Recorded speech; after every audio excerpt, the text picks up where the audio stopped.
ಗುರುಗಳ ಕಾಣೆನ, ಭೂತಳದೊಳಗಿಂಥ ಯತಿಗಳ ಕಾಣೆನ.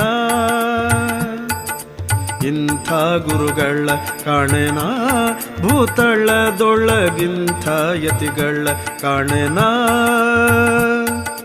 ಇಂಥ ಗುರುಗಳ ಕಾಣೆ ಮಂತ್ರ ಮಂದಿರದಲ್ಲಿ ನಿಂತು ಭಜಕರಿಗೆ ಚಿಂತೆ ಕಳೆವ ಕರುಣಿ. ಇಂಥ ಗುರುಗಳ ಕಾಣೆನ, ಭೂತಳದೊಳಗಿಂಥ ಯತಿಗಳ ಕಾಣೆನ.